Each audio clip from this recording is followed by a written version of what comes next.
Listo. Hermanitos, bienvenidos sean todos a esta escuela dominical.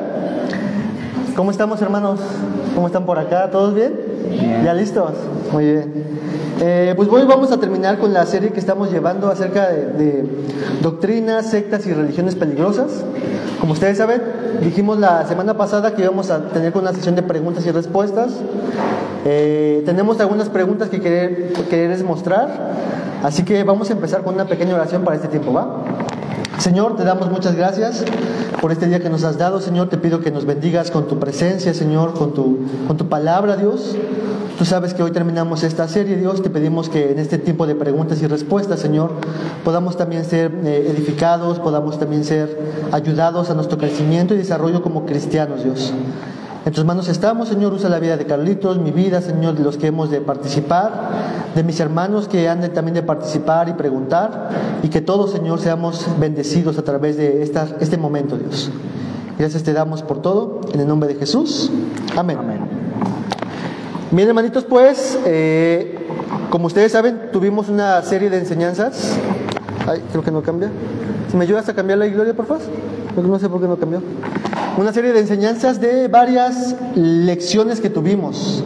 Vimos acerca de los testigos de Jehová, de los mormones, de los unicitarios, de Solo Jesús, de los de Pare de Sufrir, de los movimientos judaizantes, de la Luz del Mundo, adventistas, catolicismo, el Evangelio de la Prosperidad y doctrinas que tienen que ver con el mover del Espíritu Santo.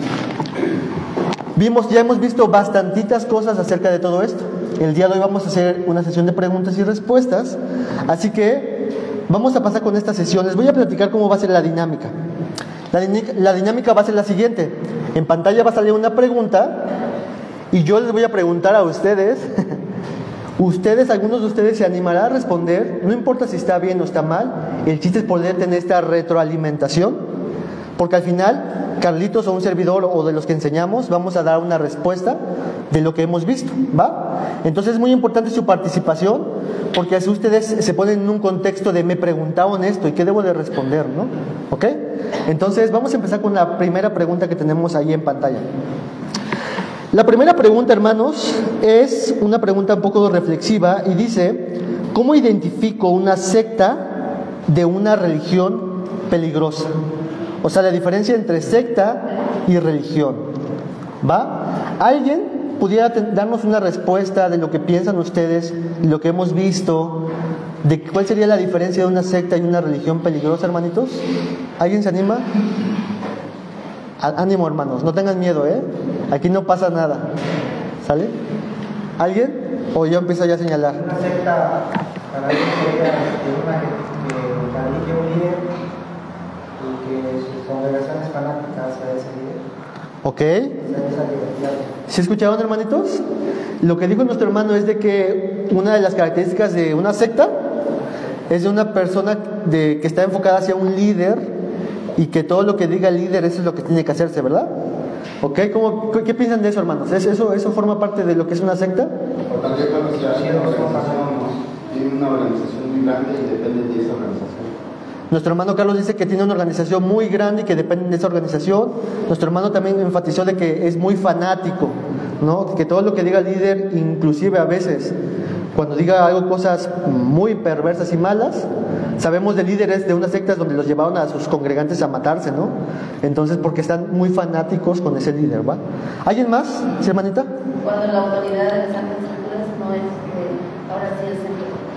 Ok, fíjense, aquí ya tenemos dos cosas. Dice nuestra hermana, cuando la autoridad de la escritura no es el centro. Nuestro hermano dice, el centro es una persona. Nuestra hermana dice, el centro ya no es la Biblia. Muy bien. ¿Glorita? Cuando se rigen por dogmas humanos y la dependen de la religión, pues nuestro dogma supremo es la palabra. Ok, cuando se rigen por dogmas humanos independientes de la palabra, ¿verdad? Como cristianos creemos en ciertos dogmas, pero siempre, ¿quién está por encima de cualquier dogma? La Escritura.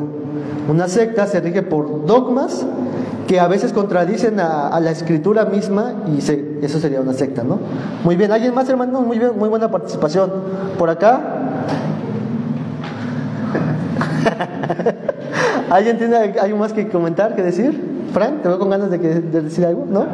Sí, bueno, una secta es todo grupo religioso, ¿no? Todo grupo que se desvía de la verdad de la Sagrada Escritura. Muy bien, perfecto. Yo le voy a preguntar a Carlitos y vamos a tratar también de abonar a lo que ustedes dijeron, porque todo lo que ustedes dijeron creo que está dentro de todo este tema. Entonces, ¿cómo identifico una secta de una religión peligrosa? ¿Qué podríamos decir, bro? Pues no es tan fácil como parece, hermanos, porque hay religiones con algunos vestigios sectarios, pero que no las cataloga precisamente como una secta. Si pensamos en la etimología de la palabra secta o religión, la diferencia radica en que la secta se define como una agrupación que sigue. De hecho, eso significa secta, seguir, seguidor. Lo que dice Víctor es muy importante. Regularmente tiene que ver con el seguimiento hacia una autoridad sectaria que funge como la cabeza, como la fuente de revelación, como el oráculo de Dios en la tierra, infalible, suficiente, inspirado. Y en ese sentido, la secta no tiene la cualidad que tiene el fenómeno de la religión. La religión como fenómeno tiene la cualidad en su misma etimología de relacionarnos con Dios. De hecho, la palabra religión, aunque la hemos usado ya en un contexto muy distinto y la hemos maquillado, religión significa simplemente religarse a Dios, relacionarse con Dios. Entonces yo personalmente distingo una secta de una religión en su capacidad para relacionarte con Dios. ¿Me explico? O sea, si la agrupación, sea secta o religión, no sabemos todavía, tiene la capacidad de proporcionarme los medios para relacionarme auténticamente con Dios, en ese momento, aunque tenga muchos errores, puede ser considerada una religión. ¿Me explico? Tal vez con ciertos vestigios peligrosos, pero si tiene algunos rasgos que me impiden, o esa agrupación es impotente para llevarme a Dios, en ese momento creo que se puede considerar como una secta. En el caso, por ejemplo, de los testigos de Jehová, pensemos en ellos un poquito, su distorsión sobre la persona de Cristo, la obra de Cristo, el pensar que la salvación es por obras, los caracterizan como una secta en definitiva, sobre todo porque también tienen una agrupación que es el líder supremo de la organización. Y vaya, podemos pensar en otras agrupaciones que tienen las mismas cualidades. Pero si pensamos, por ejemplo, en algunos movimientos neopentecostales, creo que algunos movimientos neopentecostales o pentecostales que tienen doctrinas que son un poquito peligrosas, aún siguen manteniendo la cualidad de poderte relacionar con Dios. ¿Me explico? No quiero decir con esto que sean buenas agrupaciones, pero siguen manteniendo su identidad como una religión y no como una secta. No sé si me expliqué. Es decir, mientras tenga la capacidad de relacionarte con Dios, creo que sigue siendo una religión. Y cuando ya no tiene esa capacidad, creo que se convierte en una secta. Ok, hermanitos, de eso que acabamos de comentar, ¿alguna observación, comentario, duda que tengan de todo esto? Lo que yo puedo decir también de todo esto, para mí, en mi forma personal de ver, la secta es aquella que se separa, por eso la palabra secta es se separa, ¿no? Y sigue en otra cosa. Se separan del tronco común de la cristiandad. El tronco común tiene que ver con las escrituras y con aquellos dogmas que se han establecido, que se han dicho a través de todo lo que el cristiano debe de creer, como por ejemplo la deidad de Cristo, la humanidad de Cristo, la Trinidad, la autoridad de las escrituras, todo esto. Cuando una agrupación se desvía de todo esto, literalmente es una secta, donde ellos dicen, nosotros somos la fuente de autoridad, ¿no? Una religión peligrosa, aunque puede tener algunos vestigios de pertenecer a ciertas doctrinas esenciales, por así decir. La forma en cómo las practican o se conducen podrían ser peligrosas y desviarse de la verdad. Por ejemplo, la iglesia metodista es una iglesia cristiana, ¿es una secta? No, pero algunas agrupaciones metodistas han abrazado la ordenación de mujeres, han abrazado incluso la ordenación de homosexuales, hermanos. A eso debemos decir, esa es una religión peligrosa, ¿verdad? no como tal una secta, pero se han desviado de la verdad y eso es peligroso para sus vidas y para cualquier vida de cualquier persona, ¿no? Entonces, no sé si notan alguna pequeña diferencia. ¿Alguien quiere decir alguna observación de todo esto que acabamos de decir? ¿O comentario? ¿O pregunta? Sí, la idea es que te quede claro. Una pregunta, ¿mormones, islam, es religión? ¿O es...? Ok, mormones e islam. ¿Qué piensan ustedes, hermanos? Perdón, musulmanes. Bueno, los musulmanes. Musulmanes y mormones, ¿son sectas o religiones? ¿Qué piensan, hermanos? Los musulmanes son religiones. ¿Los musulmanes es una religión? ¿Alguien más por acá? Sí, musulmanes es ¿Religión? ¿Y los mormones? sí, es una secta. ¿Y cómo los diferenciaron? Bueno, tomando en cuenta lo que comentaba Carlos, que la religión tiene como propósito tener una relación con Dios, aunque la idea del Dios del musulmán se parece a la del cristiano y a la del judío, pues sí está un poquito distorsionada, pero sí tiene la intención de acercarte más a Dios. En cambio, los mormones, aunque pretenden y dicen acercarte más a Dios, el hecho de observar las doctrinas que de ellos tienen como fundamentales nos va a llevar a darnos cuenta que realmente no es así, o sea, porque no creen en lo que tú decías, no creen en lo que la Escritura dice y en lo que por lo largo de los siglos se ha creído, ¿no? Se desvían del cristianismo ortodoxo. Entonces sí, eso sí lo hace una secta. Muy bien, muy bien. ¿Algo que quieras comentar? Bueno, respondiendo a la pregunta de Miriam, pensando en el Islam, Islam es el tecnicismo oficial, musulmanes es el tecnicismo para las personas que forman parte del Islam. Desde una perspectiva social, no cristianas son una religión, porque creen en un Dios, porque no son idólatras, pero desde una perspectiva cristiana sí son una secta, porque no proporcionan los medios adecuados para la salvación, para conocer al verdadero y único Dios, porque se desviaron de la ortodoxia de las Escrituras, del judaísmo. Desde una perspectiva cristiana sí son una secta. Igual que el judaísmo, desde una perspectiva cristiana son una secta desde el momento que no creen en Cristo, niegan su sacrificio, niegan la autoridad máxima de las Escrituras, poniendo al rabino por encima de las Escrituras. Pero hay que hacer esa distinción. Socialmente son una religión monoteísta, pero desde la perspectiva cristiana son una secta. Pensando en los mormones, puedo responder tal vez con algunas preguntas. ¿Creen en el verdadero Dios los mormones? Pues hay que recordar las palabras de Jesús. El que no cree en mí, no cree en el que me envió. Y ellos no creen en el Jesús de la Biblia.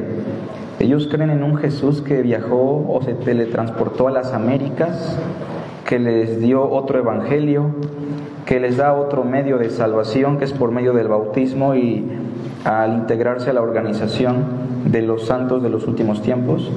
Y en ese sentido también son considerados una secta, porque también tienen otro documento que es la autoridad máxima, tienen una distorsión de Dios, pensando que hay muchos dioses, son politeístas, son polígamos, no creen en la suficiencia de la obra de Cristo. En ese sentido el mormonismo sí es categóricamente una secta, ¿no? Ok, sí, ahí vamos. Creo que es muy importante esa distinción, porque sí, una parte es como lo social, lo sociológico, en donde la sociedad cataloga ciertas denominaciones como sectas, y otra cosa es lo que vemos en la Escritura, de lo que se apartan de las Escrituras, ¿no? Y en ese sentido podríamos decir que secta todo aquel que se aparta de la verdad escritural, ¿no? ¿Ok? Muy bien, hermanitos, muy bien. Vamos a avanzar a otra pregunta más que tiene que ver con este tema. ¿Debo yo, como cristiano, conocer todas las doctrinas peligrosas para combatirlas? ¿Cómo ven ustedes, hermanos? Yo creo que es al revés, debes de conocer bien la Biblia para poder discernirlo mal. Ok, debo de conocer la Escritura, la verdad, para discernir. ¿Alguien más quiere decir algo? ¿Comentar? Creo que están de acuerdo la mayoría, ¿va? ¿Algo que quisieras comentar, Bruno, de esta pregunta? No, básicamente lo mismo, ¿no? Creo que lo habíamos comentado en algún momento, que el curso que se dio en la escuela dominical fue meramente informativo. y que la única forma de poder combatir toda mentira, porque al final de cuentas todas las sectas y doctrinas peligrosas se resumen en el concepto de la mentira que provienen de Satanás, solo se pueden combatir con la verdad de la palabra de Dios, y en ese sentido pues nuestra mejor herramienta va a ser conocer la verdad para que la verdad nos haga libres de todo error. Así es. Entonces, hermanos, ¿sirve de algo tener una escuela dominical donde enseñemos de las doctrinas equivocadas? ¿Sirve de algo eso? Sí. ¿Por qué sí o por qué no? ¿Qué piensan ustedes, hermanos? ¿Alguien? Por acá, David. Mira, te está señalando el láser. ¿Qué piensas, bro? No, dinos lo que piensas. No pasa nada. Sí, yo creo que es importante, obviamente, lo que dice el hermano Carlos, que conozcamos la palabra para que identifiquemos todo aquello que no está conforme a la palabra. Pero, aún así, revisar todo esto dentro de la escuela dominical en la iglesia los domingos nos ayuda mucho, porque en algunas ocasiones podemos pasar por alto algunos detalles que incluso no solo está hablando de religiones, sino de doctrinas, es decir, cosas que están sacadas de su contexto o que no se utilizan de la manera correcta, y que posiblemente nosotros podríamos tener una idea incorrecta o errónea creyendo que eso no tenía ningún sentido o no tenía nada que ver con lo que nosotros creíamos y no impactaba por lo tanto en nuestra salvación. Ok, muy bien. ¿Alguien más quiere comentar de eso que dijo nuestro hermano? Allá, Aurelio. Pues para mí es bueno llegar a conocer, porque sabes que cuando vas a estar con una persona y de estas diferentes religiones sectas, si conoces su contexto, puedes llegar más sabiamente a la verdad platicando con él, ya que no tengas ni idea de su contexto de esta persona. Muy bien. Acompáñame un texto en la Biblia, Hechos 17. Lo vamos a estudiar cuando lleguemos a Hechos 17. Y tiene utilidad, hermanos, y como decía, tenemos que conocer profundamente la verdad. Pero en algún sentido nos ayuda muchísimo a tener una mejor comunicación, o un diálogo un poco más intencional, el conocer ciertas cosas que ellos creen y conversar sobre eso, ¿no? Por ejemplo, Hechos 17, 22 al 23, aquí yo lo apunté. ¿Lo tienen ustedes, hermanos? Yo creo que se lo saben. Dice: entonces Pablo, puesto en pie en medio del Areópago, dijo: varones atenienses, en todos observo que sois muy religiosos, porque pasando mirando vuestros santuarios hallé también un altar en el cual estaba la inscripción al Dios no conocido. ¿Qué es lo que estaba haciendo Pablo ahí? Estaba viendo, ¿no? Y de lo que vio tomó ocasión para poderles anunciar el Evangelio. Por eso dice adelante: a que vosotros adoráis, pues sin conocerle es a quien yo os anuncio. ¿Ok? Lo que está haciendo Pablo es: yo conozco que son idólatras. ¿Sabe qué es lo que es el comportamiento de ellos? Sí, por supuesto. Si en alguna secta sabemos que tiene este vestigio de idolatría, podemos ocupar eso para poder ayudarle a entender la verdad. Y más adelante, miren lo que dice el versículo 28. Dice: porque en él vivimos. ¿De quién se refiere Pablo ahí? A los hombres. Ajá, y nosotros vivimos en Dios, nos movemos y somos. Como algunos de vuestros propios profetas, o en este caso poetas, también les han dicho, porque el linaje suyo somos. ¿Qué está haciendo Pablo ahí? ¿A quién está citando ahí Pablo? ¿A la Escritura?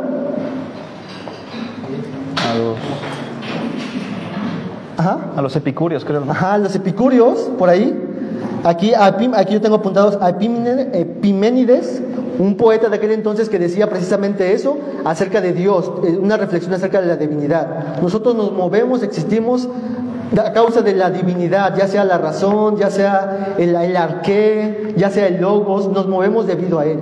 Y Pablo sabía de eso, y él dice: realmente esa expresión se cumple plenamente en Dios, en el Dios en que yo les predico. Entonces, para los filósofos de aquel entonces pudo haber causado un impacto de: ok, nosotros nunca le habíamos puesto un nombre, ahora tú nos pones un nombre y nos dices es él, ¿no? Entonces fíjense que tiene en alguna forma utilidad todo esto. No sé si quieres comentar algo de todo esto. No, creo que está bien lo que dice, hermanos. aunque no siempre vamos a tener la oportunidad de conocer todas las sectas y religiones del mundo, si hemos dado esta escuela dominical es porque son las sectas y religiones que están en nuestro contexto, y creo que nos brinda la oportunidad de abordar mejor a las personas que se acercan a nosotros o con las cuales tenemos contacto, ¿no? Y el ejemplo de Pablo es el mejor ejemplo, ¿no? De cómo él entendió la doctrina de esta gente y los pudo ayudar.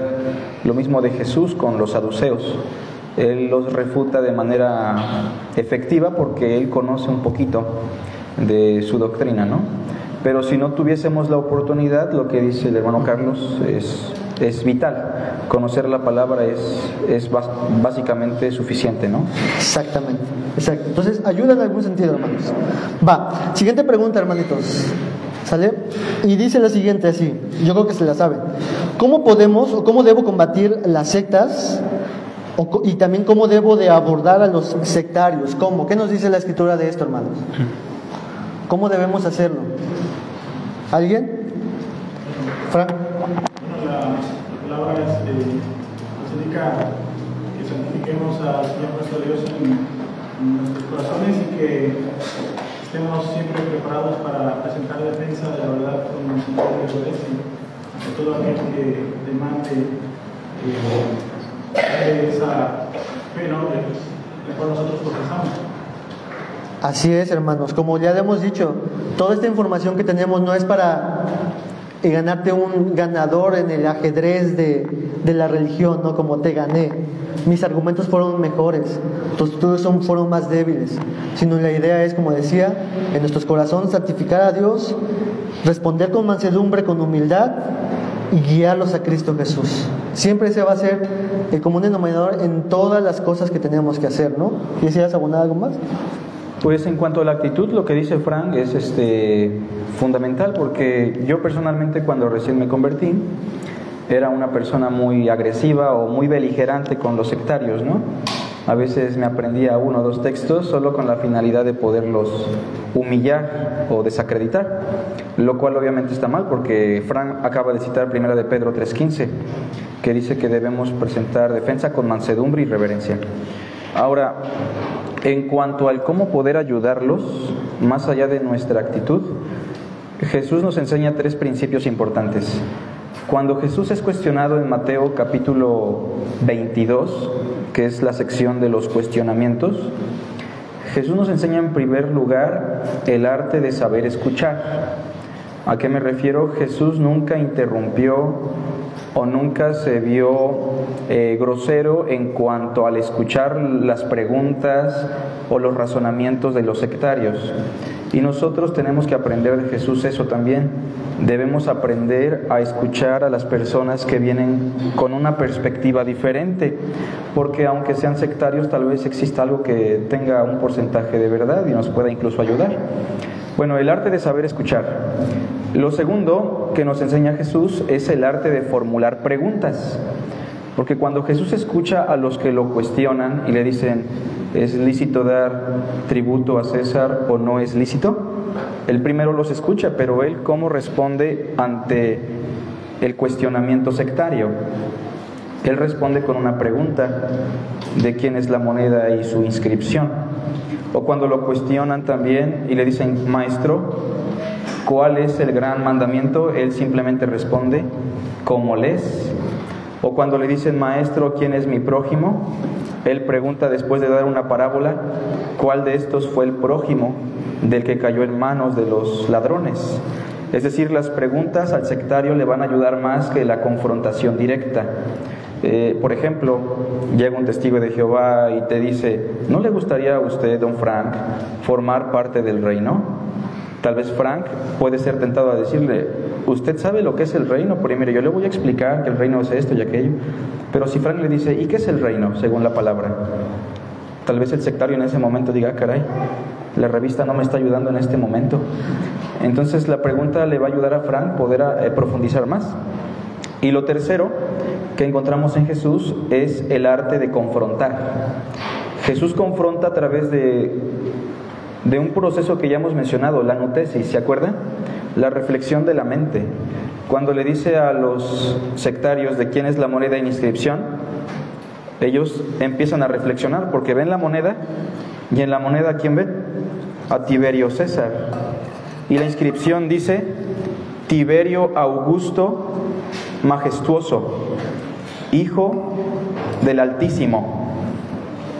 O sea, siendo judíos sectarios, saben que la inscripción es una inscripción blasfema.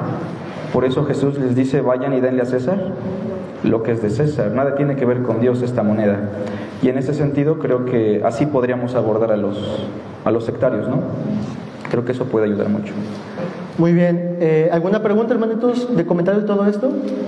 Esto es también para todos nosotros. ¿Algo quieren decir? ¿Todo bien? ¿Sí? ¿No? Bueno, pasamos a la siguiente pregunta, ¿va? Recuerden que si tienen alguna pregunta de todo esto, pregúntenle, hermanos. Este es un foro para precisamente eso, aprender unos de otros, ¿sale? Cuarta pregunta, hermanos, sería la penúltima. Esta es bien fácil, ¿no? ¿Cómo puedo explicar la Trinidad de manera sencilla? ¿Todos aquí creemos en la Trinidad? ¿Ok? Entonces yo te pregunto a ti, ¿cómo la puedes explicar de manera sencilla? ¿Ok?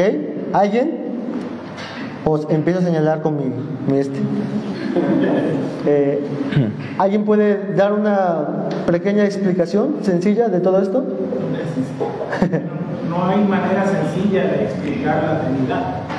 De hecho, no hay una manera sencilla. La Biblia no nos enseña una manera sencilla, pero sí nos explica que la palabra de Dios hace énfasis claramente acerca de que existe, de que en Dios existe tres personas en nuestro ser. Ok, muy bien. No hay manera sencilla de explicarla, es lo que dice Frank, pero que la Biblia sí nos habla de esta idea de la Trinidad. ¿Algo más que quieran comentar, hermanos? Imagínense que ustedes están en una ocasión donde alguien llega a la Trinidad y les dice: a ver, ¿tú crees en la Trinidad? Explícamela. ¿Qué podemos decir, hermanos? Axel. Dios es tres personas en uno, comparten la misma sustancia. Eso quiere decir que los tres son divinos, pueden ser adorados. Y yo le daría un ejemplo sencillo: Dios creó la tierra, Jesús vino a salvar a los escogidos y el Espíritu Santo es quien nos ayuda en este proceso. Los tres ayudan en ese momento. Perfecto, muy bien, perfecto. ¿Alguien más quisiera decir algo más? Si no, ya pasamos aquí a Carlitos a que nos dé la explicación sencilla, ¿no? Creo que podría... Ajá. ¿Qué dice, hermano? Porque tres son los que dan testimonio en el cielo, el Padre, el Hijo, Ok. Es un texto, hermano, que los que conocen un poquito de los escritos argumentarán diciendo: ese texto no estaba en los originales y se añadió después, ¿no? Entonces, sí, ¿verdad? Es la coma Juanina. Sí, o sea, hay textos en la Biblia que no aparecen en los textos griegos, que fueron agregados. En este caso hay que reconocer que ese versículo fue agregado a la traducción. El texto en griego solamente dice: y tres son los que dan testimonio en el cielo, nada más. Obviamente el agregado no afecta a la ortodoxia cristiana, pero pues sí, quien conozca un poquito del aparato crítico o de la crítica textual nos va a señalar eso, ¿no? Ok, ¿por acá querían comentar algo o no? ¿Grita? Sí, que podríamos a lo mejor usar ese elemento de las premisas, ¿no? Partir de la primera premisa donde pues hay un solo Dios, hablar de eso, ¿no? Y usamos Deuteronomio 6:4, que es el pasaje que identifica puntualmente eso. Pero la segunda premisa sería identificar que en la Biblia habla del Padre, del Hijo y del Espíritu Santo, y que hay pasajes que puntualmente señalan que el Padre es Dios, que el Hijo es Dios y el Espíritu Santo es Dios. Y esto nos lleva a una tercera premisa, entonces lógica, partiendo de las dos primeras, que entonces es un solo Dios, pero está representado en tres personas distintas, y por eso encontramos y reconocemos simplemente que la escritura misma, de manera natural, da esta armonía donde encontramos que verdaderamente el Hijo fue adorado, ¿no? Entonces ahí está siendo Dios, naturaleza, que verdaderamente el Espíritu Santo también es Dios, porque se manifiesta mucho en el Nuevo Testamento a la luz de lo que los apóstoles aprendieron acerca de Cristo, ¿no? Y ellos lo explican. Entonces Entonces yo creo que tendríamos que partir así naturalmente de estas premisas que nos llevarían a esa conclusión lógica, o sea, simplemente reconocer lo que la Biblia dice, más no buscar comprobarlo, ¿no? Sino reconocemos y partimos de esos pasajes claves que señalan eso. Exacto, que es lo que decía Fran, o sea, simplemente lo que dice la doctrina de la Trinidad es, reconocemos que Dios es uno, reconocemos que se ha manifestado a través del Padre, el Hijo y el Espíritu Santo, los tres son Dios, pero que los tres son personas distinguibles, ¿no? Eso es lo que la Biblia enseña y no se pudiera negar, ¿no? ¿Algo quisieras comentar? Pues lo mismo que dice Gretita. Yo he escuchado muchas veces que cuando los hermanos nos enfrentamos a la cuestión de la Trinidad, no sabemos cómo abordarlo, o citamos pasajes que obviamente a veces van a ser desacreditados, como el que cita mi padre, o explicamos ya la Trinidad a partir de nuestra teología sistemática, o sea, ya damos la síntesis de todo lo que hemos armado en nuestra teología, y esto no le ayuda al sectario, porque el sectario no entendió todo el proceso que nosotros llevamos en nuestra formación teológica. Por otra parte, he escuchado a muchos hermanos decir que la Trinidad no tiene una lógica, pero es importante primero definir qué es la lógica. La lógica es la conclusión de premisas, como dice Gretita. Por ejemplo, vamos a poner un ejemplo muy burdo, ¿no? El hermano Fernando no sabe manejar. Es una primer premisa. Segunda premisa: el hermano Fernando se llevó sin permiso el carro del hermano Israel Olivares. Tercer premisa: Fernando se metió al bulevar principal de la ciudad, donde los carros van a toda velocidad. ¿Cuál es la conclusión? Que Fernando chocó, se accidentó. ¿Se entiende? Esa es la conclusión a partir de una lógica de premisas. Entonces, como dice Gretita, en la Biblia sí hay premisas que nos llevan a una conclusión lógica en la Biblia. ¿Cuántos dioses hay? Hay un solo Dios. No podemos cambiar esa premisa. Hay un solo Dios. Como Fernando no sabe manejar, ¿me explico? Eso no va a cambiar. Hay un solo Dios. Segunda premisa: en la Biblia se le llama Dios al Padre, se le llama Dios al Hijo y se le llama Dios al Espíritu Santo. Hasta ahí podríamos decir, tal vez es el mismo Dios con diferentes nombres o diferentes estados, como creen los unicitarios. Pero llegamos a otra premisa en la misma Biblia, que en la misma Biblia se les distingue el uno del otro. El Padre decretó el universo, el Hijo creó la materia, el Espíritu ornamentó y movió todo para que el universo llegara a tener estética, sabor, belleza. El Padre nos eligió, el Hijo vino a morir, el Espíritu nos redimió. Y en ese sentido llegamos a la conclusión. ¿Cuál es la conclusión? Hay un solo Dios en tres personas que se pueden distinguir la una de la otra. Y creo que si tenemos los textos en la mente, con eso ya podemos explicar de manera breve la doctrina de la Trinidad, ¿no? Muy bien, hermanitos. Yo también tengo algunas cosas que a veces uso, porque les decimos, no hay una forma fácil de explicar todo esto. Pero, por ejemplo, Dios es amor, es perfectamente un ser amoroso, pero necesariamente para que sea un perfecto ser amoroso, tiene que mostrar amor. Antes nosotros no existíamos, pero Dios ya era perfectamente un ser amoroso. Entonces necesariamente necesitaba alguien a quien amar eternamente. Ahí ya mínimo necesitamos a dos personas. ¿Sí ven el punto hasta ahí? Ahora, solamente es un argumento lógico, hermanos. Esto lo ha dicho, me parece que Kierkegaard, no sé si por allá se me puede decir. Y él también decía, o esta persona que escuché decía, que entonces estos dos ahora están en un perfecto amor. Pero para que sea un perfecto amor, tiene que haber alguien más que les diga que ellos realmente se están amando. Y que no yo diga, no, yo te amo. ¿Y cómo vas a saber tú realmente que me amas si no está una tercera persona que te discrimine si realmente amas o no estás amando? Entonces hay un tercer observador, por así decir, que está diciendo tú sí amas perfectamente a él. Y los tres están en un vínculo perfecto de amor, amándose eternamente. Eso es solamente algo muy, hermanos, o sea, tiene varios huequitos por ahí, pero solamente se presenta como un argumento sensato, lógico en cuanto del amor. Entonces, bueno, solamente una cosa que podría decir, además obviamente de lo que dice Carlos, ¿no? Entonces, yo hermano que en 1 Corintios capítulo ahí está hablando los dones que da el Espíritu Santo, que da el Señor, que hace Dios. Y ya más abajo está diciendo, porque así como el cuerpo es uno y tiene muchos miembros, y aquí está hablando de uno, ¿no?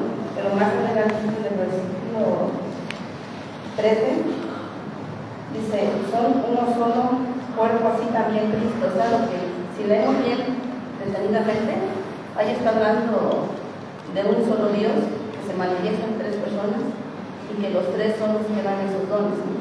Así es. Bueno, si ya con calmita en casa lo estudiamos, si entendemos que aquí está la Trinidad. Sí, hermanita, como ya lo hemos estudiado aquí en la iglesia, ¿no? Hay muchos textos que tenemos para poder demostrar esta doctrina tan grandiosa y misteriosa. Axel, último. Sí, solo evitaría hacer uso de algunas analogías como que Dios, si lo visualizamos, Dios Padre es las raíces de un árbol, el tronco es Jesús y las hojas son el Espíritu Santo. O la idea de el huevo, ¿no? El huevo, o la idea de los tres estados de sólido, líquido y gaseoso. Eso no beneficiaría nada para poder hablar sobre la Trinidad. Exactamente. Toda analogía, toda ilustración va a tener huecos, porque precisamente presentamos a un Dios que excede más allá de nuestra comprensión total de Dios, ¿no? Nos aferramos a lo que la Escritura dice, ¿no? Pues muy bien. Última pregunta, hermanos, y con esta terminamos, ¿va? Dice, hablando de los unicitarios o los solo Jesús, ¿son salvos? ¿Tienen salvación? ¿Qué piensan, hermanos, ustedes?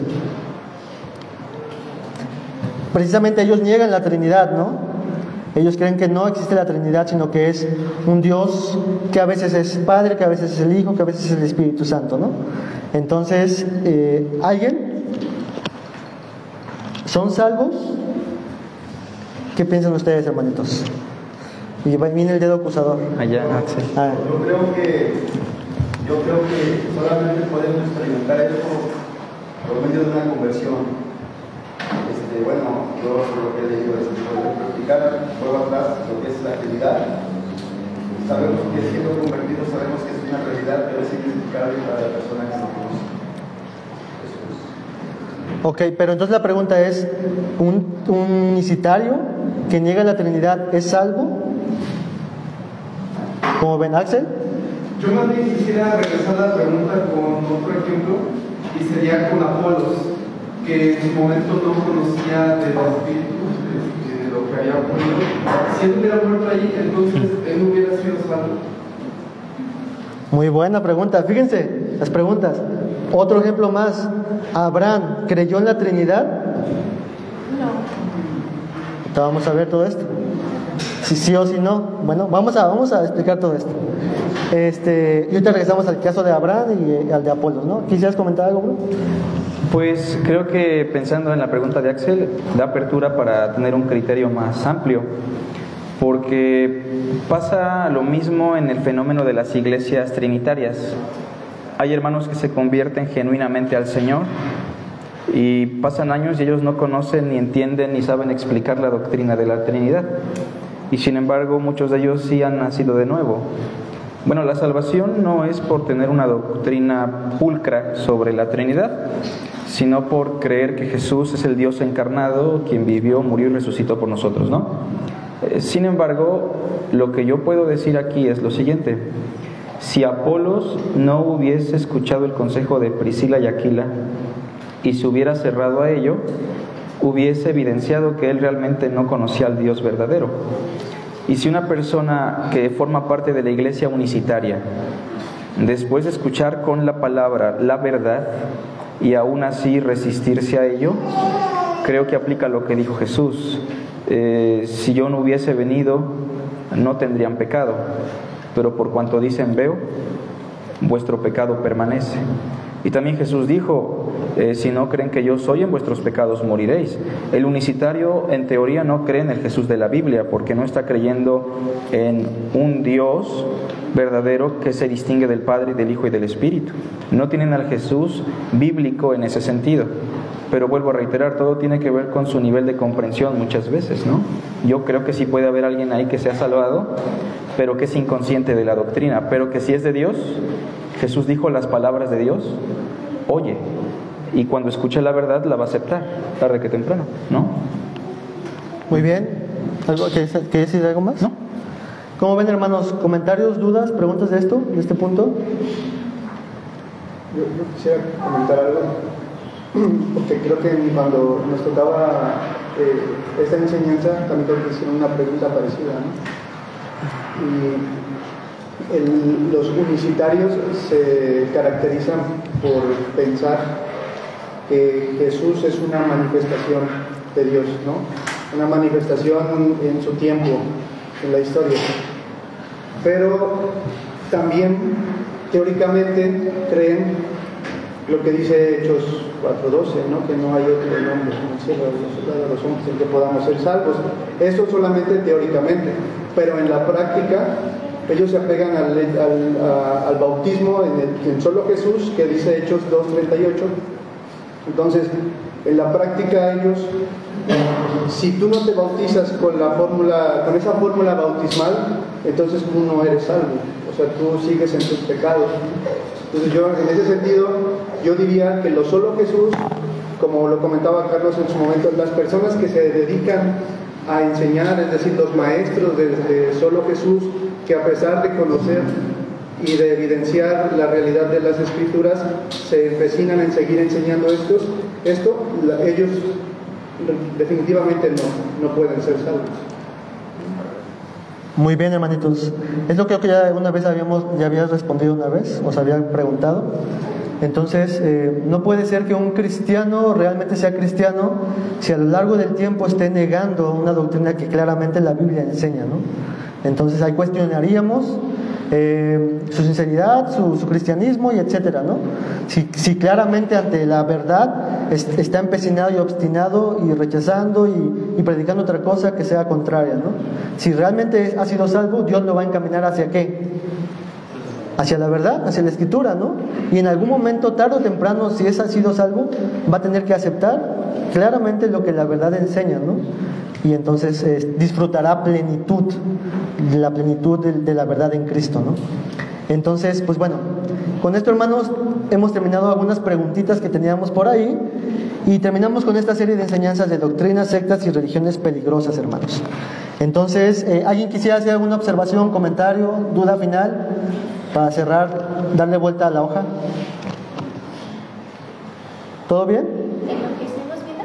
Sí, o de lo de ahorita, o de la serie, lo que sea. Bueno, creo que una pregunta muy común que a veces cuesta mucho contestar es en relación a lo último que aprendíamos sobre el don de lenguas, porque creo que eso sí ha afectado mucho la vida de muchos hermanos, y en las pláticas a veces sucede eso, ¿no? De que pues no soy creyente porque no tengo el don de lenguas. Entonces, ¿cómo podríamos, o sea, para los dos, cómo podríamos explicar bíblicamente, sin hacernos tantas pelotas, el don de lenguas? O sea, realmente darles una explicación para que en ellos puedan entenderlo, entonces entender que realmente se está tomando mal la enseñanza sobre el don de lenguas. Okay. ¿Es que sigue vigente o ya no está vigente? Que es otras preguntas también que a veces nos cuesta contestar, ¿no? Va. ¿Sí, entendiste un poquito? ¿Puedes? Ajá. ¿Yo contesto? Sí, ¿qué tal? Bueno, lo del don de lenguas. Hay mucha confusión sobre el don de lenguas, ¿no? Y hay algunos hermanos que tienen el don de lenguas, pero no es el bíblico, ¿verdad? Algunos hermanos lo han explicado de una manera más confusa todavía, queriendo salvar la ortodoxia del cristianismo, diciendo que es un don para evangelizar o que es un don que Dios le da a los misioneros. Pero en la historia del cristianismo han existido misioneros confiados de eso, que se han ido a África o algunos otros lugares y pues, se regresaron porque nunca les llegó el don. Entonces creo que la mejor explicación que yo tengo sobre el don de lenguas es lo que dice 1 Corintios 14, tal vez lo han leído. En 1 Corintios 14, lo voy a leer porque No me acuerdo del texto. Aquí puedo, hermano. Me acuerdo cómo dice, pero les voy a dar la cita, ¿no? ¿Lo tienen? 14, verso 21. 20, vamos a desde el 20, ¿no? Primero a los Corintios 14, 20 en adelante. ¿Lo tienen? Sí. Pablo dice: hermanos, no seáis niños. Acuérdense que primero a los Corintios tiene un tema que tiene que ver con esto, la inmadurez. Y que les dice: no sean inmaduros en el modo de pensar. Si van a ser niños, séanlo en ¿qué? En la malicia, pero maduros en el modo de pensar. Les está diciendo esto con respecto a las lenguas, porque los corintios tienen la misma perspectiva de muchas iglesias, de que el don de lenguas, balbucear, hablar, caer en un tipo de desenfreno, es un signo de la intervención del Espíritu Santo. Y Pablo primero dice: eso es inmadurez en nuestra forma de pensar sobre Dios y el asunto.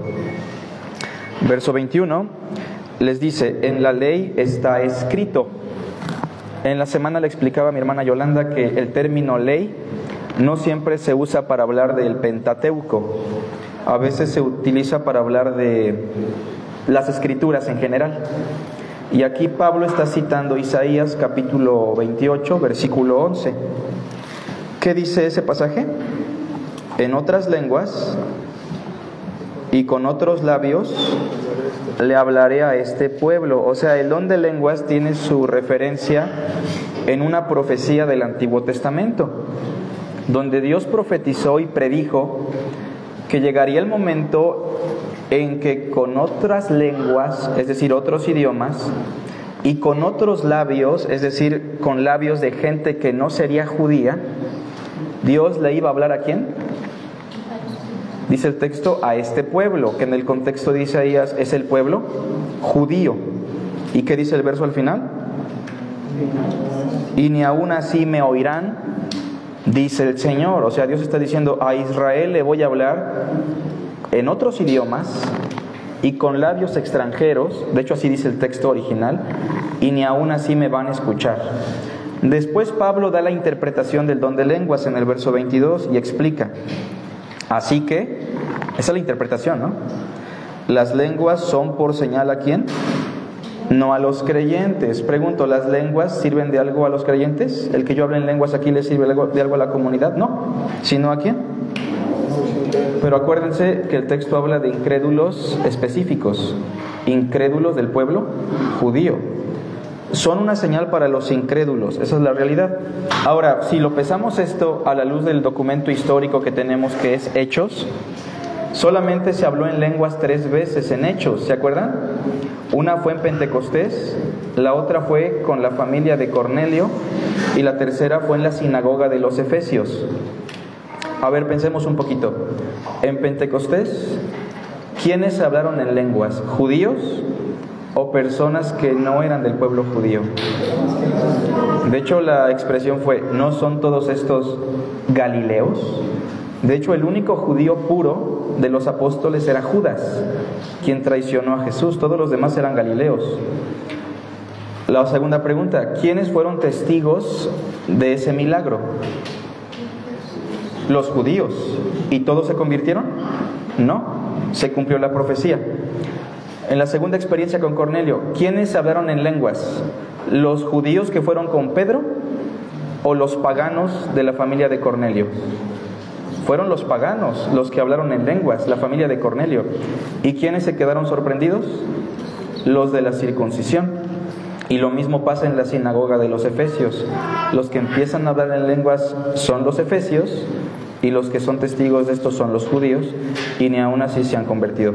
Entonces, lo que yo siempre explico de esto es que para que se hablen lenguas auténticamente, tendría que haber un judío genuino presente para que la señal se cumpla de acuerdo al texto de Isaías.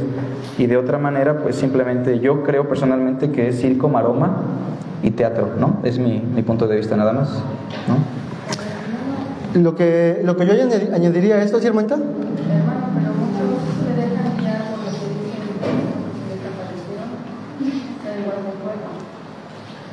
Sí. Bueno, se aparecieron lenguas de fuego en Pentecostés como un acto sobrenatural y especial de Dios, pero lo que vemos ahí en Pentecostés, independientemente de la aparición de esas lenguas de fuego, es que ellos hablaron idiomas que existían en el mundo y que se cumple estrictamente la profecía, hermana.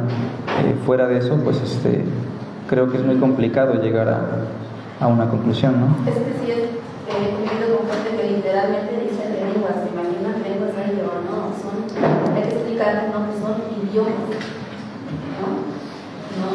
Ellos sí se imaginan literalmente como dice la hermana, lo que está diciendo la hermana. Bueno, ok, es que, bueno, la palabra lenguas simplemente es la traducción de la palabra griega dialectos, o sea, ¿y qué es un dialecto? Pues es un idioma, ¿no? Exacto.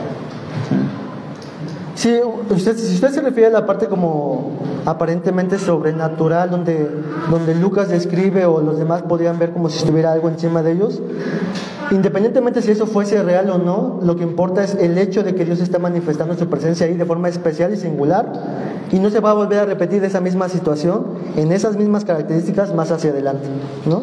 Es como Dios diciendo como en el Sinaí, yo estoy aquí presente, ¿no? Y había relámpagos y truenos y todo esto, ¿no? Y de forma especial solamente se manifestó ahí, en Sinaí así.